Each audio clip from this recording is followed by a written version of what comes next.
Hello दोस्तों, स्वागत है आप सभी का। तो आज हम देखने वाले हैं जो कि हमारी प्राचीन भारत के इतिहास की सीरीज चल रही थी, उसका आज पार्ट सेकंड है। तो हम स्टार्ट करते हैं और देखते हैं। ये सारे क्वेश्चन बहुत ही ज़्यादा इंपॉर्टेंट इसलिए हैं क्योंकि ये बहुत ही बार पूछे गए हैं, बार बार रिपीटेड क्वेश्चन है ये। एसएससी में तो खासकर बहुत ज़्यादा ये पूछे गए हैं, तो इसे आप ज़रूर याद रखें। सारे क्वेश्चंस को आप ज़रूर एक बार देख लें। और आइए हम स्टार्ट करते हैं और अपने क्वेश्चंस को देखते हैं। तो जो हमारा फर्स्ट क्वेश्चन है, निम्नलिखित में से किस हड़प्पा कालीन स्थल से हल का टेराकोटा प्राप्त हुआ है? तो ध्यान रखिए कि जो हल का टेराकोटा है वो कहाँ से प्राप्त हुआ है? हमारे बनावली क्षेत्र से प्राप्त हुआ है। बनावली क्षेत्र से।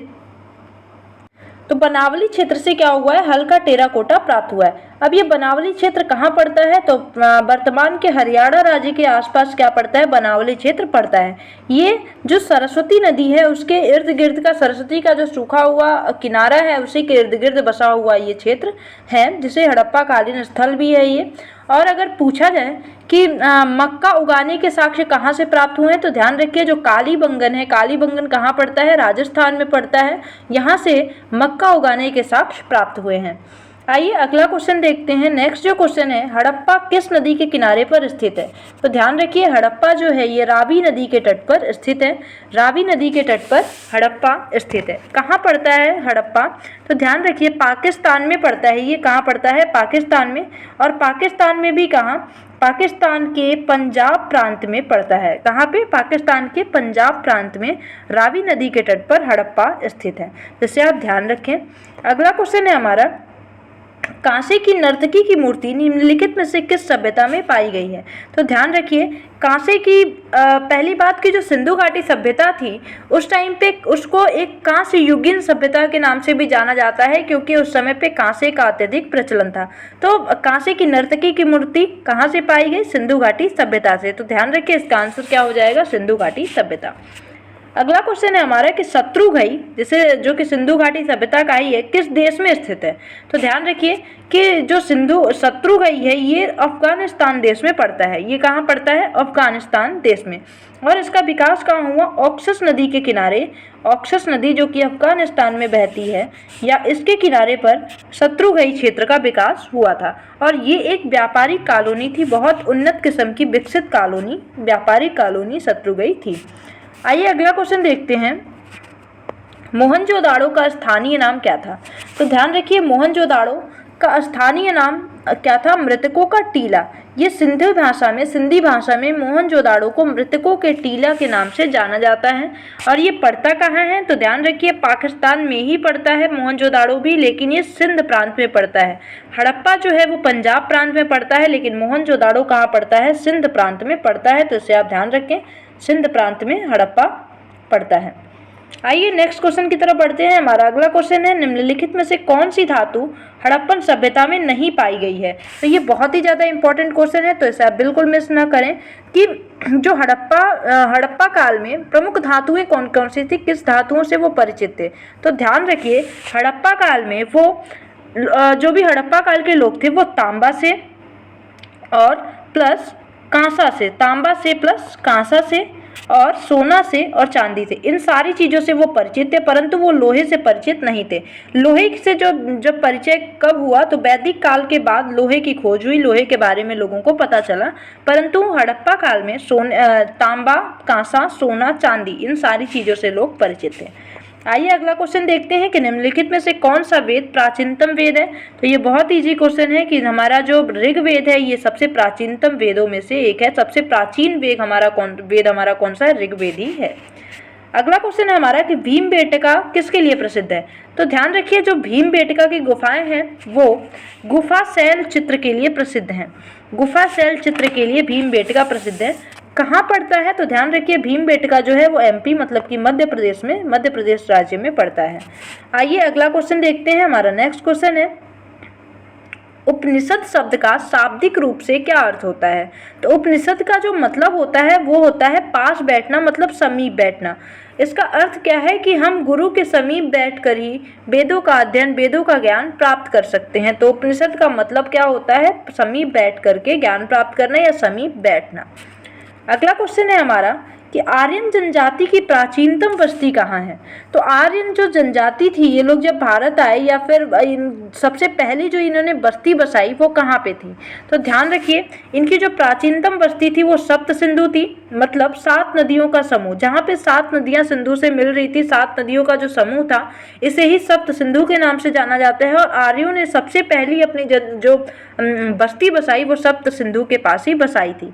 फिर ये बाद में जब कुछ दिनों बाद जब वैदिक काल आया लगभग, तो इस टाइम पे ये सिंधु गंगा के क्षेत्र, मैदानी जो क्षेत्र थी उस तरफ को आ गए और उस क्षेत्र को आर्यावर्त के नाम से जाना जाता है। तो इससे आप ध्यान रखिए, आर्यावर्त। और आर्यावर्त किसे कहते हैं, तो ध्यान रखिए वो क्षेत्र होता है आर्यावर्त जब वैदिक काल के आसपास का टाइम था और आर्यन जो जनजाति थी वो गंगा या सिंधु गंगा के मैदानी क्षेत्रों में आई थी, उसी क्षेत्र को आर्यावर्त के नाम से जाना जाता है।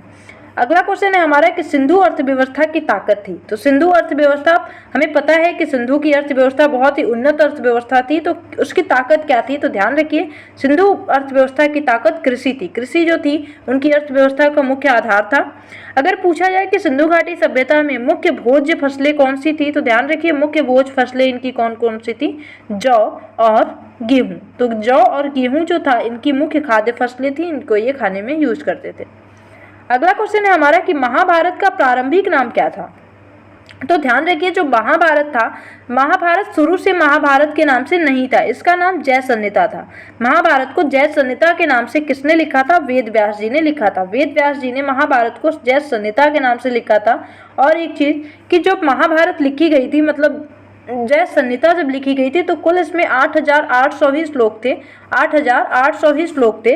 बाद में से लगभग इसको जोड़ करके और कहानियों को जोड़ करके बहुत सारे श्लोक ऐड किए गए और लगभग 1 लाख श्लोक अभी प्रारंभ में, मतलब वर्तमान में है। तो इसे भी आप ध्यान रखिए। आइए अगला क्वेश्चन देखते हैं। सिंधु घाटी सभ्यता में कालीबंगा निम्नलिखित में से किसके लिए प्रसिद्ध है। तो कालीबंगा जो है ये किसके लिए प्रसिद्ध है, ध्यान रखिए, मिट्टी के बर्तन के लिए। कालीबंगा जो है ये मिट्टी के पात्र के लिए बहुत ज़्यादा प्रसिद्ध है। यहाँ से मिट्टी की चूड़ियाँ, मिट्टी के बर्तन, मिट्टी की मूर्तियाँ, ये सारी चीज़ें सिंधु घाटी सभ्यता के कालीबंगन क्षेत्र से पाई गई हैं। आइए अगला क्वेश्चन देखते हैं। हमारा नेक्स्ट क्वेश्चन है कि जिस मनीषी, मतलब मनीषी किसको कहते थे, पंडित को कहते थे, जिस मनीषी ने दक्षिण भारत का आर्यीकरण किया वो कौन थे। तो ध्यान रखिए, दक्षिण भारत का आर्यीकरण करने वाले अगस्त्य मुनि थे। अगस्त्य मुनि ने दक्षिण भारत का आर्यीकरण किया था। इनको और किस नाम से जानते हैं, तो ध्यान रखिए, इनको प्रारंभिक जो परंपरागत चिकित्सा शास्त्र था उसका अगर पूछा जाए जनक कौन है, तो अगस्त्य मुनि ही परंपरागत चिकित्सा शास्त्र के जनक है। तो ध्यान रखिए, परंपरागत चिकित्सा शास्त्र के जनक कौन है, अगस्त्य मुनि ही है। तो इसे आप ध्यान रखिए, बहुत ही इंपॉर्टेंट क्वेश्चन है। अगला क्वेश्चन देखते हैं, प्राचीनतम भारतीय सभ्यता का नाम बताइए। तो ये बहुत ही इजी क्वेश्चन है कि प्राचीनतम सभ्यता हमारी सिंधु घाटी सभ्यता ही है। तो आइए अगला क्वेश्चन की तरफ बढ़ते हैं। अगला क्वेश्चन है हमारा, गौतम बुद्ध ने महापरिनिर्वाण कहाँ लिया था। तो ध्यान रखिए, सबसे पहली बात कि महापरिनिर्वाण का अर्थ क्या होता है। तो ध्यान रखिए, महापरिनिर्वाण का मतलब होता है देह त्याग, मतलब इनकी मृत्यु जो हुई थी वो कहाँ हुई थी। तो ध्यान रखिए, जो गौतम बुद्ध थे उनकी मृत्यु कुशीनगर में हुई थी। अगर पूछा जाए कुशीनगर का प्राचीन नाम और क्या क्या था, तो ध्यान रखिए, कुशीनगर को ही कुशावती और कुशीनारा के नाम से भी जाना जाता था। तो ध्यान रखिए, कुशावती और कुशीनारा अगर पूछा जाए किसका प्राचीन नाम है, तो कुशीनगर का ही प्राचीन नाम है। अगला क्वेश्चन है हमारा कि ऋग्वेद में सबसे प्रमुख देवता कौन है। तो ध्यान रखिए, ऋग्वेद के सबसे प्रमुख देवता कौन है, इंद्र हैं। इंद्र जो ऋग्वेद है हमारा, इसमें लगभग 250 जो भजन है, 250 भजन इंद्र को ही समर्पित हैं। तो इसलिए ये सबसे ज़्यादा इम्पोर्टेंट, अगर पूछा जाए कि कौन से देवता हैं, तो इंद्र ही ऋग्वेद के सबसे महत्वपूर्ण देवता थे। इनके लिए 250 भजन लगभग ऋग्वेद में समर्पित किए गए हैं। अगला क्वेश्चन है हमारा कि वैदिक काल में 8 प्रकार के विवाह प्रचलित थे, इनमें से कौन सा प्रेम विवाह था। तो ध्यान रखिए, उन 8 प्रकार के विवाह में जो गंधर्व विवाह था इसे प्रेम विवाह ही कहते थे। प्रेम विवाह को गंधर्व विवाह के नाम से जाना जाता था। इसकी विशेषता क्या थी कि इसमें किसी रीति रिवाज, किसी गवाह, किसी परिवार की आवश्यकता नहीं होती थी। ये जो विवाह था पूरी तरह से आकर्षण पे निभाया जाता था, आकर्षण पे निर्भर था। अगला क्वेश्चन है मोहनजोदाड़ो और हड़प्पा के अवशेष संकेत देते हैं कि ये शानदार और योजनागत अच्छी तरह से बनाई गई थी। तो इसमें से कौन सी ऐसी चीज़ है जो ये चीज़ बताती है कि मोहनजोदाड़ो एक योजनागत और अच्छी तरीके से बनाई गई शहरी योजना थी? तो ध्यान रखिए, जो व्यापारिक नगरें थीं वो इस चीज़ का प्रमाण देती हैं कि मोहनजोदाड़ो और हड़प्पा जो हैं ये एक योजनागत और अच्छी तरह से शानदार तरीके से बनाई हुई शहर थे। तो ध्यान रखिए, तो व्यापारिक नगरें जो भी वहाँ की व्यापार थे, व्यापार की विकास जो था व्यापार का, इससे हमें ये साक्ष्य मिलते हैं।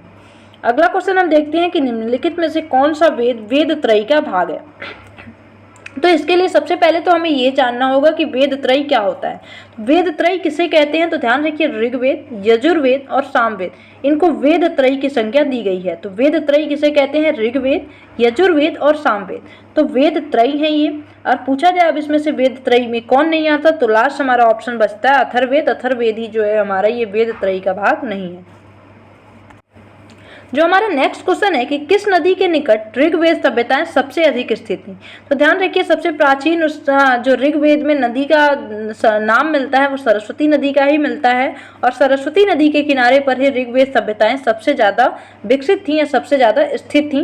तो इसे आप ध्यान रखें। और अगर पूछा जाए कि ऋग्वेद का सबसे पहला उल्लेख कहाँ किया गया, ऋग्वेद नहीं, सरस्वती नदी का सबसे पहला उल्लेख कहाँ किया गया, तो वो ऋग्वेद में ही किया गया था। ऋग्वेद में ही सबसे पहले सरस्वती का उल्लेख हमें मिलता है। और अगला हमारा क्वेश्चन है कि हड़प्पाई स्थल मांडा किस नदी के किनारे पर स्थित है? तो ध्यान रखिए, जो हड़प्पाई स्थल मांडा है ये कहाँ पड़ता है? हमारा चेनाब नदी के किनारे पर स्थित था। ये ध्यान रखिए कि सिंधु घाटी सभ्यता का ये सबसे उत्तरी क्षेत्र भी कौन सा है? हमारा मांडा ही है। सबसे उत्तरी क्षेत्र सिंधु घाटी सभ्यता का मांडा ही है, जो कि चेनाब नदी के तट पर स्थित था। अगला क्वेश्चन है हमारा, ऋग्वेद का कौन सा मंडल पूर्णतः सोम को समर्पित है? तो जो कौन सा हमारा मंडल है जो कि पूर्ण रूप से सोम को समर्पित किया गया है? तो ध्यान रखिए, जो हमारा नवा मंडल है ऋग्वेद का, ये पूर्ण रूप से सोम को समर्पित है। अगला क्वेश्चन हमारा देखते हैं कि निम्नलिखित में से किस हड़प्पा केंद्र के बारे में माना जाता है कि मेसोपोटामिया के साथ समुद्र व्यापार था? तो इसमें से कौन सी ऐसी हमारा हड़प्पा स्थल था जिसके साथ माना जाता है कि मेसोपोटामिया की जो सभ्यता थी उसके साथ जो समुद्री व्यापार होता था? तो ध्यान रखिए, इसका आंसर हो जाएगा लोथल के साथ मेसोपोटामिया के साथ, लोथल जो था इसका व्यापार मेसोपोटामिया के साथ होता था। अगला क्वेश्चन है हमारा, सिंधु घाटी का कौन सा एक स्थल पाकिस्तान में है? तो इनमें से कौन सा स्थल है जो कि पाकिस्तान में पड़ता है? तो ध्यान रखिए, हड़प्पा जो है ये कहाँ पड़ता है? पाकिस्तान में पड़ता है, पंजाब प्रांत में। तो इसे आप ध्यान रखें। अगला क्वेश्चन है हमारा, विषम शब्द इसमें से बताइए कि इसमें से विषम शब्द कौन सा है? तो विषम शब्द कौन सा हो जाएगा? देखिए, सामवेद, यजुर्वेद और ऋग्वेद ये सारे वेद हैं तीनों, लेकिन विष्णु पुराण जो है ये एक हिंदू ग्रंथ है, तो इससे आप ध्यान रखिए ये एक वेद नहीं है, तो इसलिए ये विषम है। अगला क्वेश्चन है हमारा कि सिंधु घाटी की सभ्यता के लोग किसकी पूजा करते थे? तो ध्यान रखिए, सिंधु घाटी की जो सभ्यता के लोग थे ये पशुपति की पूजा करते थे। तो ये लोग पशुपति की पूजा करते थे, सिंधु घाटी सभ्यता के लोग। तो ये इंपॉर्टेंट क्वेश्चन है, इसे आप याद रखें। आइए अगला क्वेश्चन देखते हैं, उपनिषद क्या है? तो उपनिषद क्या है? ये एक उपनिषद जो है ये हिंदू दर्शन का स्रोत है। तो इसका आंसर क्या हो जाएगा? हिंदू दर्शन का स्रोत। उपनिषद का अर्थ क्या होता है? समीप बैठना। तो इससे आप ध्यान रखिए, हिंदू दर्शन का स्रोत है उपनिषद। अगला क्वेश्चन है हमारा, निम्नलिखित में से किस वेद में जादू, चमत्कार या मंत्र दिए गए हैं? तो इसमें से कौन सा ऐसा वेद है जिसमें जादू, चमत्कार वगैरह की बातें की गई हैं? तो इसका जो आंसर हो जाएगा वो हो जाएगा अथर्ववेद। अथर्ववेद में क्या किया गया है? जादू टोने की बात अथर्ववेद में की गई है। आइए अपना नेक्स्ट क्वेश्चन देखते हैं, कौन सा वेद धार्मिक अनुष्ठानों से संबंध रखता है? इसमें से कौन सा वेद है जो कि धार्मिक अनुष्ठानों से संबंध रखता है? तो ध्यान रखिए, धार्मिक अनुष्ठानों मतलब मंत्र वगैरह का जो बातें की गई हैं वो किसमें की गई हैं? यजुर्वेद में की गई हैं। तो इसका आंसर क्या हो जाएगा? यजुर्वेद।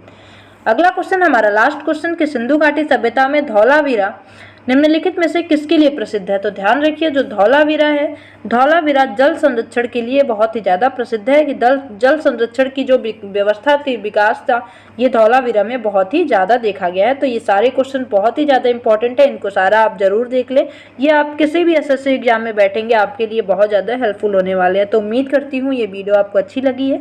अच्छी लगी तो लाइक ज़रूर करें और कमेंट सेक्शन में ज़रूर बताएं मुझे कि आपको ये वीडियो कैसी लगी। Thank you so much.